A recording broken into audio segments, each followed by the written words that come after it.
Welcome to Spooked Nation, the place where we revisit, rekindle, and dive deep into legends, myths, and mysteries around the globe. So sit back, turn off the lights, and if you can, relax. Prepare to get spooked. And please, remember to like, share, and subscribe if you enjoyed today's video.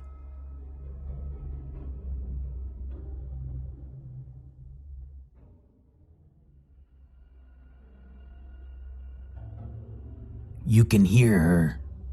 You can always hear her. No matter where you are, she has found a way to move through the darkest corners of the world.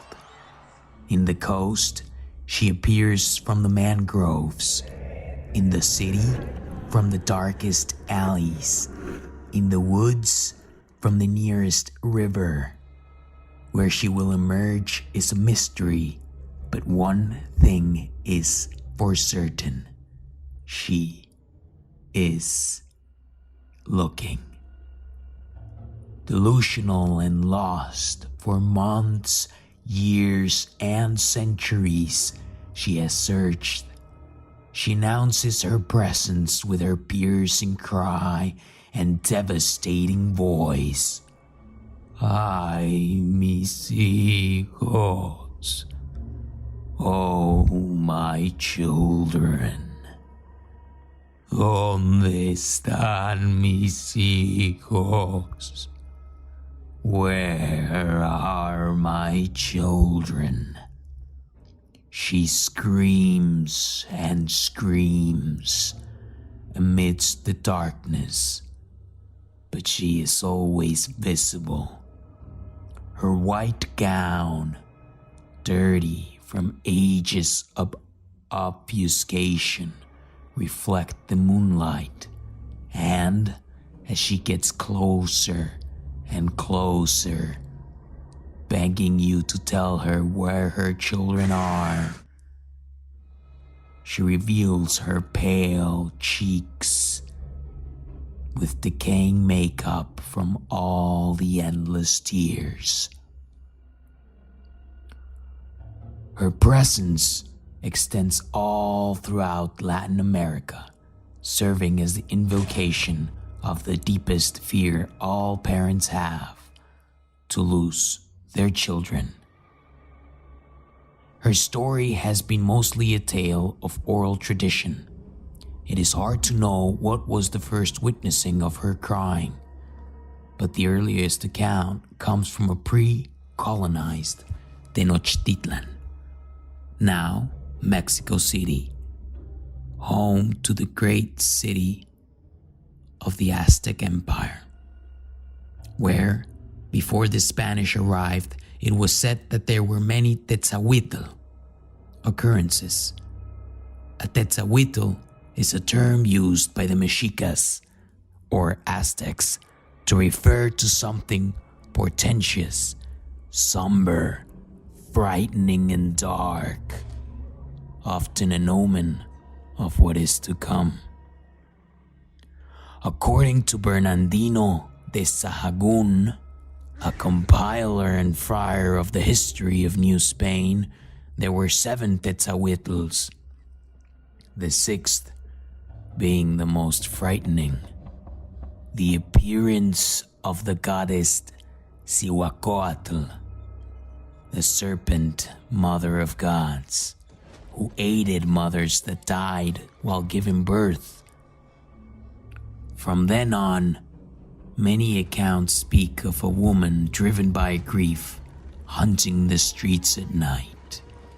So much so that according to the texts, the news arrived to Moctezuma, the ruler of Tenochtitlan, and he spoke to the people and begged for them that if they were to encounter this woman, to ask her what it is that she wanted.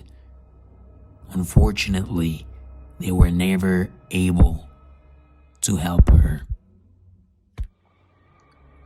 From then on, Countless tales followed.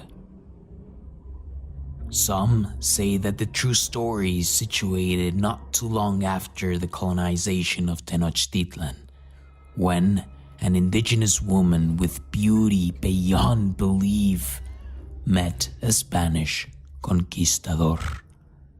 At first, their interactions were faint, but as familiarity grew, the Spanish man charmed his way to the woman's heart. And as time went by, the woman fell in love more and more with him and everything that he was, eventually leading to the creation of 2 gorgeous babies. Life seemed grand. She would care greatly for her man and her children, but when she asked him to formalize their relationship, he suddenly began to act alienated, almost indifferent towards his family. People started to speak. They questioned the man's value as a Spanish colonizer while he was living with a native.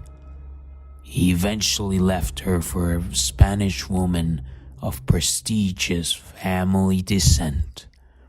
And on the night that he announced this woman his departure, the woman went mad and cursed them. Suddenly, her 2 beautiful children were no longer miraculous, but a reminder of the most despicable man in her life.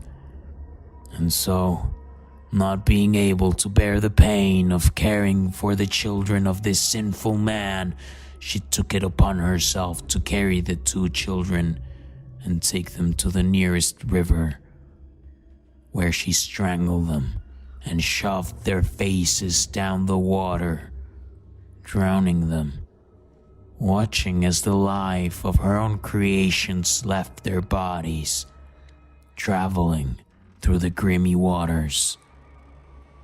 When she let go,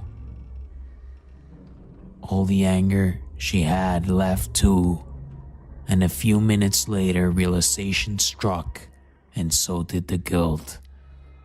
She was driven to insanity and became bound and cursed to an eternal search for her children's souls, hunting the streets, hunting the man, and hunting the people, asking them to bring her children back.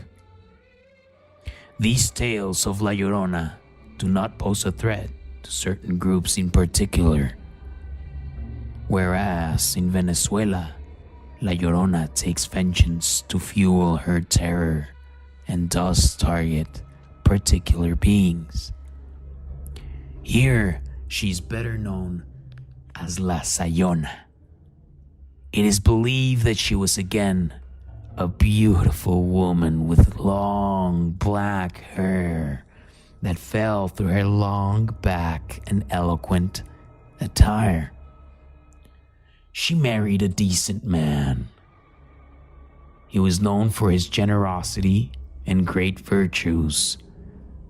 But although the relationship prospered, it was always threatened by a deep, deep jealousy embedded in the woman's heart. She found it hard for her husband to talk to any other woman. She could not bear the idea of him falling in love with someone else. But also in this town there lived another man, a womanizer, a scoundrel, a man who would spend his days creeping from outside the house and watched the woman bathe, naked, vulnerable. And one day when she saw him, She put on her clothes and ran to confront him. To this, as a deceitful man that he is, he told her that he was there to give her a message. That his husband was sleeping and cheating around, including with his own mother.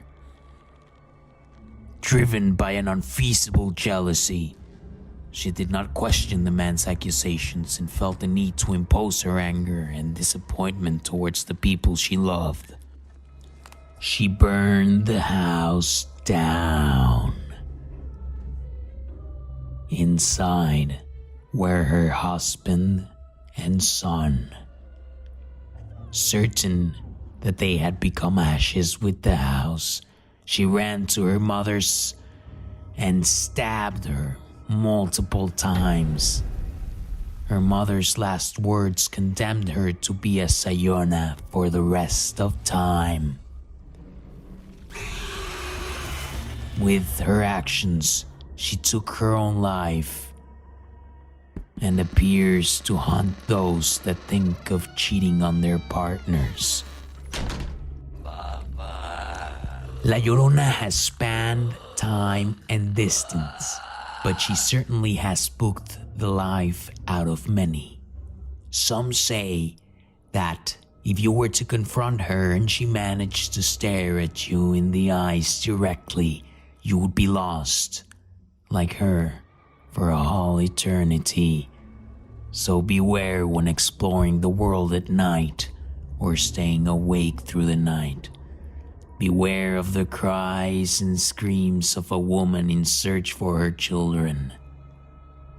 And if these tales have not been enough, and you want to see her for yourself, in Uruguay, they say that it is possible to summon her. To do so, enter the bathroom, turn off the lights, light a candle, and speak into the mirror. Llorona, Llorona, I have your children. But do not be surprised if she appears behind you and asks you where they are.